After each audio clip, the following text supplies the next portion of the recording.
My name is Nora. I'm 30 years old, and I work as a graphic designer at a media company in Seattle.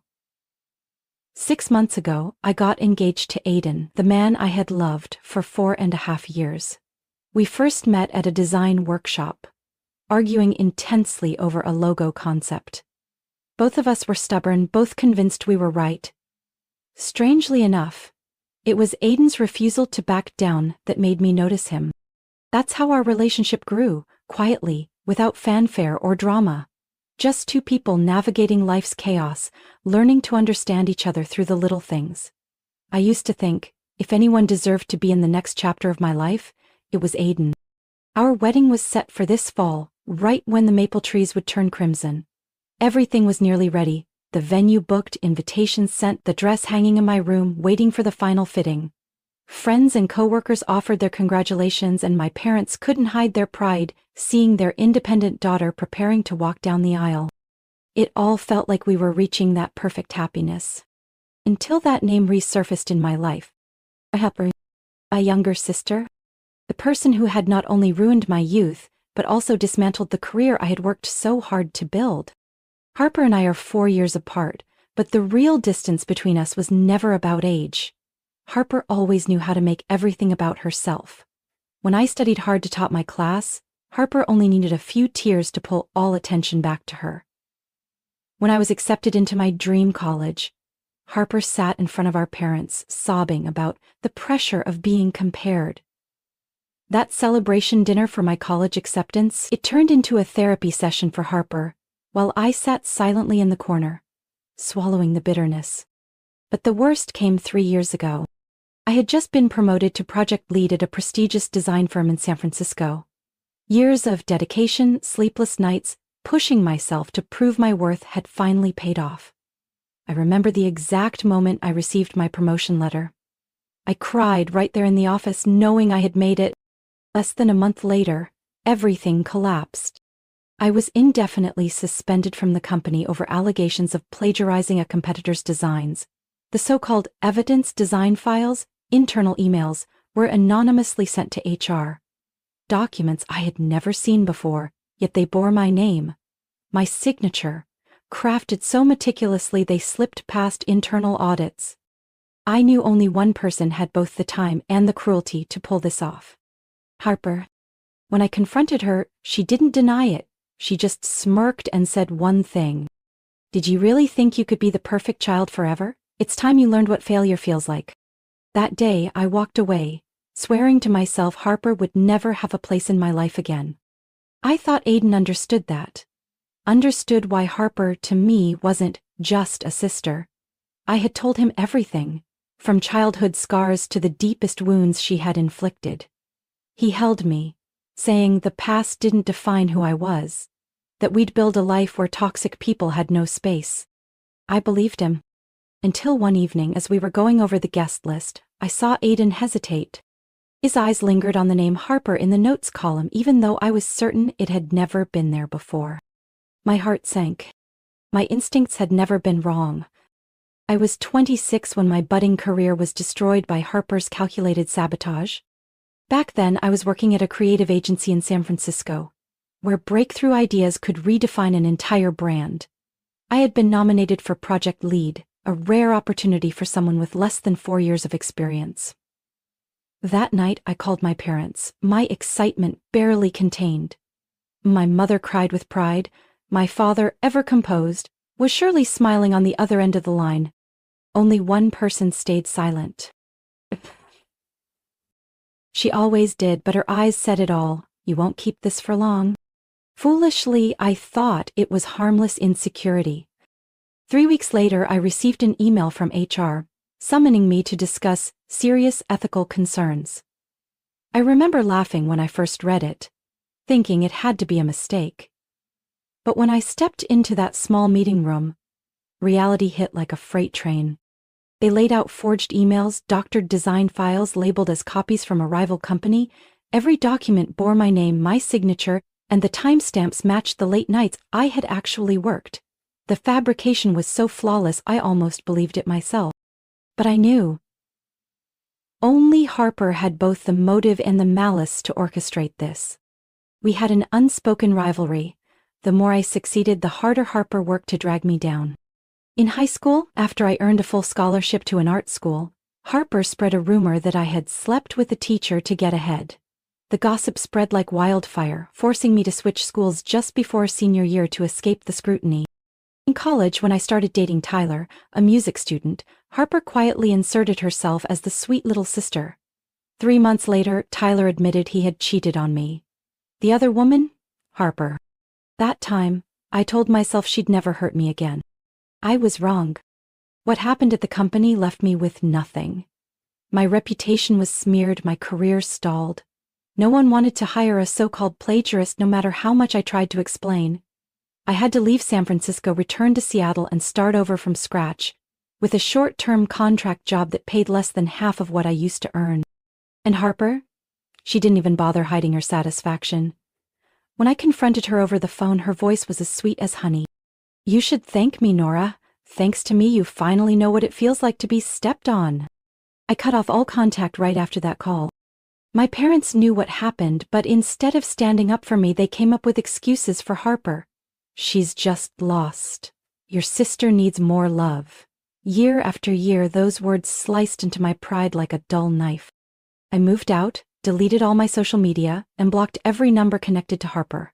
It took me nearly 2 years to rebuild even a part of my career. And then I met Aiden. He was the first person who didn't look at me through the lens of old rumors. He never asked about Harper, never pried into the scars of my past. He simply listened when I was ready to share. I believed that chapter of my life was closed. Till the day I saw Aiden hesitate at Harper's name on the guest list. I didn't need to ask, I knew exactly what was happening. My gut told me something I didn't want to admit. Harper was about to walk back into my world. And this time, she wouldn't need to sneak in. I had already lost my job, my trust, even a piece of myself because of one person. Was I about to lose the man I loved too? The thought sent a cold chill down my spine. I used to think Aiden and I were like the final 2 puzzle pieces of a life coming together. We loved each other quietly but firmly, like he often said, "Nora, love doesn't need to be loud. It just needs to be strong enough to withstand the storms." And I believed that, until Harper's name quietly crept back in, right when I thought everything had found its peace. I had told Aiden everything, from the childhood spent under the shadow of a sister who thrived on destruction, to the final blow when Harper dragged me into a whirlpool of slander. I hid nothing. Every scar, every time I picked myself back up, I laid it bare. Raw and honest. That day we were sitting in our usual cafe at Pike Place Market. The noise of the crowd couldn't drown out the heaviness between us. Aiden held my hand, his gaze never leaving mine as I said firmly, "Harper is not allowed at our wedding. No reasons, no exceptions." He nodded without hesitation.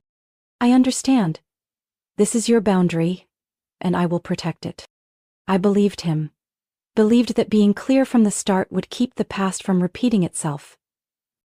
But I had underestimated 2 things: Aiden's blind kindness and Harper's venom. At first, everything seemed fine. Aiden didn't mention Harper, and I didn't need to bring her up again. We were busy planning a small, intimate wedding with just close family and friends. Every time I watched Aiden carefully select flowers, I felt my heart ease. I wanted to believe the past had finally let me go.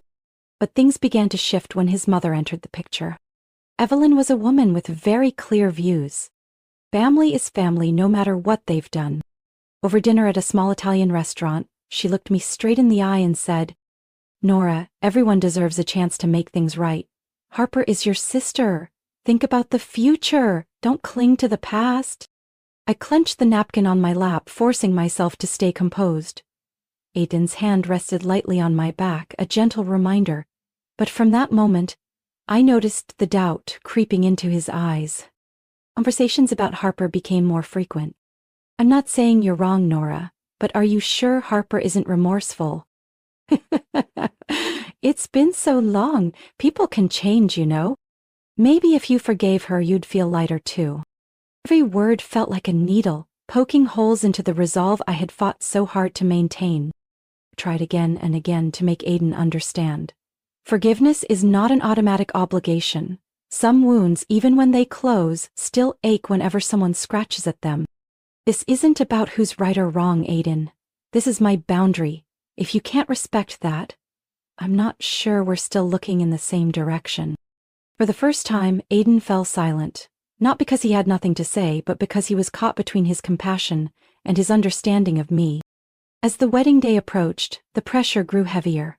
Every discussion about the guest list, Harper's name lurked beneath every glance, every half-finished sentence. I was exhausted, drained by the very person I thought was my safe harbor. The breaking point came one evening when Aiden suddenly asked, "If Harper truly wanted to apologize, would you give her a chance?" I looked at him for a long time. My eyes in that moment were no longer those of a bride eagerly awaiting her big day.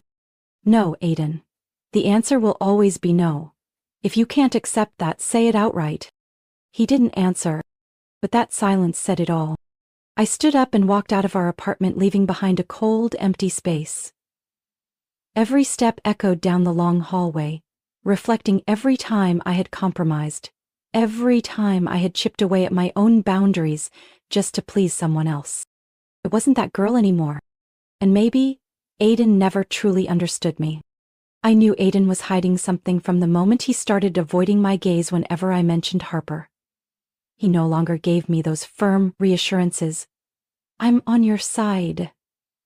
Instead, it was vague comments, half-hearted hand squeezes, and a suffocating silence that dragged on longer each day. I had hoped I was just being overly sensitive, but my gut told me otherwise. The truth came out on a Friday night, after a long, exhausting week. I came home earlier than planned, just wanting a quiet dinner to forget everything. But when I opened the door, I froze. Aiden was sitting on the sofa, phone pressed to his ear, his voice low but clear with every word. "Harper, I think you should talk to Nora directly, but let me smooth things over first. You know how stubborn she is." My whole body went cold. Those words, the casual way he spoke to the person who had destroyed me, behind my back, as if it were normal, hit me like a punch to the gut. I didn't yell. I didn't throw anything. I just walked straight to him, stood right in front of him. He jumped, nearly dropping his phone. "Nora, I heard everything." My voice was so calm it startled even me. "How long have you been talking to Harper?" Aiden was speechless. A heavy breath passed before he finally admitted, "About 2 months." "But I was only trying to help you, Nora. You're still chained to the past, and I can't just watch the woman I love stay trapped in that hate." I laughed, a dry, bitter laugh. "Help me? By teaming up with the person who wrecked my career and my name?" He reached out, trying to grab my hand, but I stepped back. "Aiden, you crossed the line. This time it's not Harper who betrayed me, it's you." His face tightened. "You don't understand. Harper really wants to apologize. She's changed, Nora. She's been in therapy for 2 years. She's human too, you know. She can regret things." "Is that what she told you, and you believed her?" Aiden nodded. And in that moment, I knew. The distance between us had become permanent. 2 days later, with cruel irony, Harper herself lit the fuse for the final crack. That morning I received a text from an unknown number. "Nora, I know it's hard for you to accept, but Aiden genuinely cares about your feelings. Unlike you." Attached was a screenshot of the text exchange between Harper and Aiden. The conversation wasn't just about making peace. Harper, in her usual toxic way, went straight for my pride, throwing in her venomous words. "She always thinks she's better than everyone. Maybe it's time she knows what it feels like to disappoint the people who love her." Every single word, every period, cut into the trust I had fought so hard to protect. When I showed Aiden the screenshot, his face went pale. But what hurt me most wasn't Harper's betrayal. It was Aiden's silence. He didn't deny it. He didn't even apologize right away. He just lowered his head, as if he knew he was wrong but couldn't comprehend the cruelty of his mistake. "Nora, I genuinely just want you to be happy. By trampling on my boundaries, by bringing Harper back into my life despite everything I've been through, Aiden, that's not love, that's betrayal." I didn't cry. I had fallen apart because of Harper before. But this time, I wouldn't allow myself to be weak again. If you truly loved me, you wouldn't think you have the right to decide who gets to be in my life. Aiden nodded quietly, regret filling his eyes. But regret couldn't mend the trust that had already shattered. That night, I moved out of our apartment. There were no words to stop me. Outside, the rain poured relentlessly. But inside, I felt a strange calm. Harper had won once again. But unlike before, I no longer saw myself as a victim. I had become strong enough to understand. Forgiveness is not an obligation. And once trust is betrayed, love cannot go back to what it was. That same afternoon, I sent out emails canceling all the wedding services. I didn't hesitate for a second. The venue, booked 6 months ago, was forfeited along with the deposit. The wedding dress I had cherished through 3 fittings now had no reason to ever be worn. The restaurant, the band, the flowers, one by one, I erased them, like crossing out a dream that no longer fit. What needed to happen happened. That evening, Aiden's mother called me. Her voice was sharp as a blade. "Nora, are you really going to end this over a small disagreement? Everyone makes mistakes, even Aiden." I closed my eyes and took a deep breath. "Mrs. Evelyn, I've been clear from the start. This isn't a small issue, this is my boundary and Aiden crossed it." "A boundary? Don't use that as an excuse for your stubbornness. Family is about forgiveness and healing. You'll understand when you mature." The call ended with me politely wishing her a good night. But every word she said felt like a dare, challenging me to give in. That I wasn't the girl who bent over backwards to please everyone anymore. 2 days later, my parents invited me over for dinner. The way my mother said, "The family just wants to see you," made me wary, but I still went. Memories of my old home flooded back as I walked through the door. This used to be where I felt safe. Before Harper turned everything into a battlefield.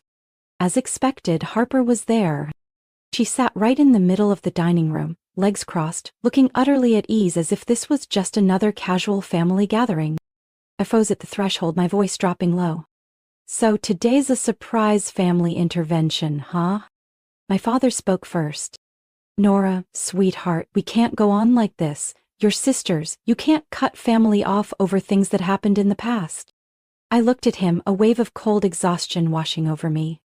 "The past? Do you even know what Harper has done?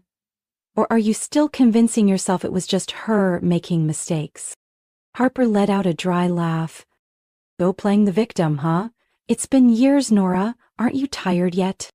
I turned to my mother, hoping to find a shred of fairness in her eyes, but she only sighed softly. "Nora, you're being too rigid. Harper knows she was wrong. She wants to apologize. Don't let hatred ruin your future." This time, I couldn't help but laugh out loud. "An apology? You mean the kind where she manipulates my fiancé, slanders me behind my back, and then sits here pretending to be the bigger person?" The air in the room grew thick. I knew exactly what they wanted. They wanted me to give in. To bow my head and say, "Fine, I forgive her." But what they didn't know was this. I had lived long enough in the shadow of that facade. You don't have to pretend anymore. I came here to say this one last time. Harper is no longer family to me. If you want to keep going in circles, that's your choice. But don't expect me to follow. My father clenched his fist. "Nora, you're pushing yourself away from this family." I looked him straight in the eye, my voice calm but sharp as a blade. "No, Dad, this family has been pushing me away for a long time. I'm just finally brave enough to walk out." I turned around, each step echoing through the house that used to feel so familiar, now cold and empty in the most painful way. Outside, the wind lashed against my face, sharp and biting, but it kept me clear-headed. A message from Aiden arrived just as I got back to my empty apartment. "Nora, I'm sorry. I truly just wanted what's best for you. Please give me a chance to explain."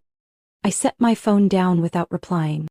They all thought they knew what was best for me better than I did, but none of them had ever asked what I truly wanted. That night, I opened my laptop and typed a short email to the wedding venue manager. "I confirm the cancellation of the wedding on October 15th. Please proceed with the cancellation fee invoice. Thank you." I hit send after the final line. That was it. Seattle's winter arrived slowly but heavily. Relentless rain blanketed the city in a thick, damp fog, as heavy and cold as old memories. My inbox lit up with a familiar name.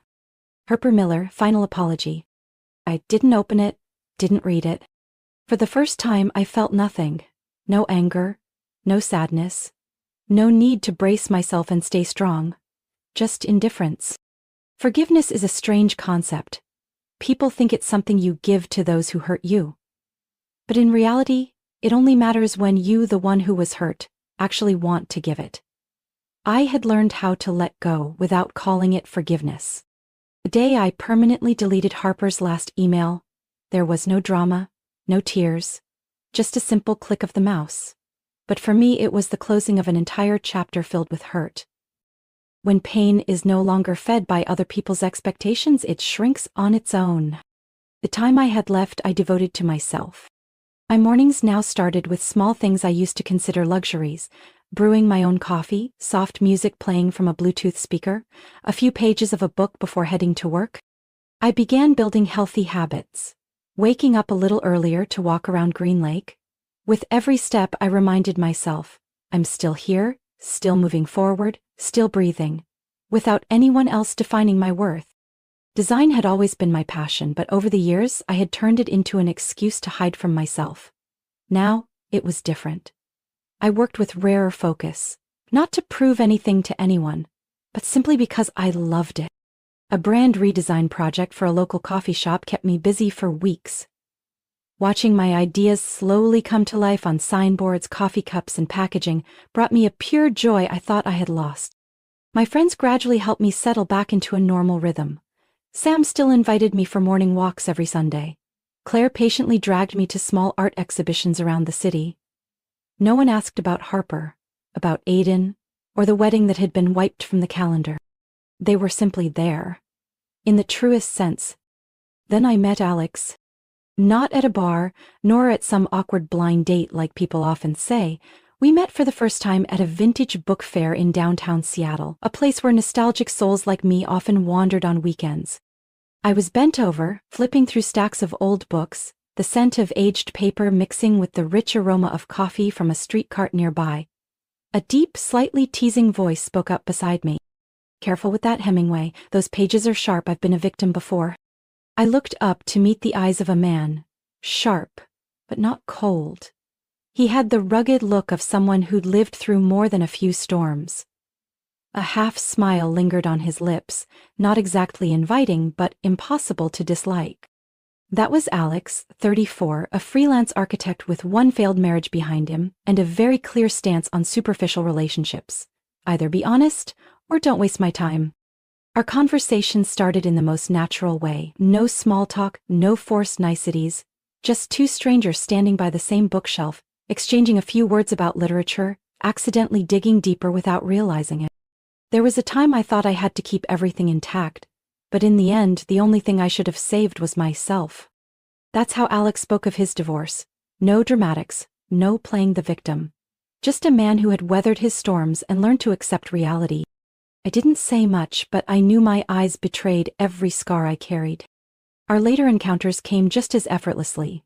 One day, Alex sent me a photo of a small lakeside cafe with a simple message. This place might make rainy days feel a little better, if you'd like to try. No pressure, no savior complex, just a gentle invitation, enough to make me feel comfortable. Alex never asked about Harper, never mentioned Aiden. He wasn't curious why my gaze would dim whenever someone brought up family. Instead, we talked about little things. Why Seattle seems made for sad jazz. Why black coffee always wins on a drizzly morning. Even how to keep a lavender plant alive through a damp winter. In that simplicity, I rediscovered what it felt like to have my boundaries respected. Once, Alex invited me to a photo exhibit his friend was hosting.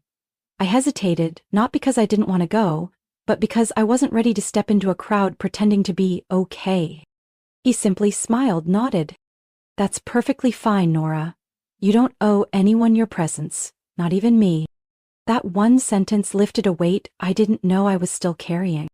I realized that for years, I had been trapped in a cycle of pleasing others, maintaining peace even when it shattered me inside.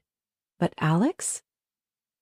He gave me a space where I didn't have to be polite, agreeable, or healed just to make someone else comfortable. He didn't fix me. He simply showed up, reminding me that peace doesn't come from forced forgiveness, but from having the courage to protect my own boundaries. That afternoon, sitting with Alex under the cafe's awning, watching the rain fall quietly, I knew one thing for certain. I was no longer the Nora I used to be. And this time, that feeling was truly mine. Each morning, as sunlight streamed through my small window, I felt it more clearly with each passing day. I didn't know what the future would bring, but for the first time in a long while, I was okay with that. I no longer waited for the perfect apology. I no longer craved validation from those who had never valued me. I only needed the courage to be kind to myself, one day at a time. And right now, that's all I wanted. I used to think that keeping happiness meant learning to compromise. But what no one told me was, compromise with whom? And at what cost? With Aiden, I compromised too much. I stayed quiet, tried to see things from his different perspective. But in the end, what I lost wasn't just the relationship, it was my own voice. I walked away from that relationship not because I stopped loving him, but because I refused to trade my self-respect for an empty promise. It hurt, fiercely. There were nights when the city slept, and I lay awake staring at the ceiling, wondering, if I had just let it go, would things have been easier? But in those silent hours, the answer became crystal clear. Peace doesn't come from avoiding conflict. Peace comes when you dare to say, enough. I lost Aiden. I lost a family that was once my anchor. But in return, I gained something far more precious. The freedom to be myself, without needing anyone's permission. Alex's presence made me realize that I didn't need to be perfect, didn't need to be lovable to earn a place in someone's life. For so long I chased approval, from family, from lovers, from society. And in doing so, I forgot the one person whose approval mattered most. Myself. One morning, as sunlight filtered through the curtains, my phone buzzed. It was Sam, the old friend who had patiently stood by me through it all. Want to go on a trekking trip this weekend? Just us. No drama, no fake smiles. I smiled. Absolutely. As I stepped outside, the breeze brushed against my face, carrying the scent of fresh greenery as summer approached.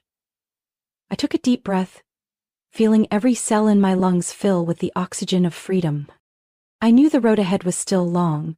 There would be days I'd doubt myself, times when the past would come knocking again. But now, I no longer felt the need to wear the label of perfect to please anyone. I knew how to say no. I was learning to truly listen to myself. Most importantly, I knew I deserved a life not shackled by others' expectations. Maybe I had lost people I once loved, but I had found the one person I could never afford to lose. Myself.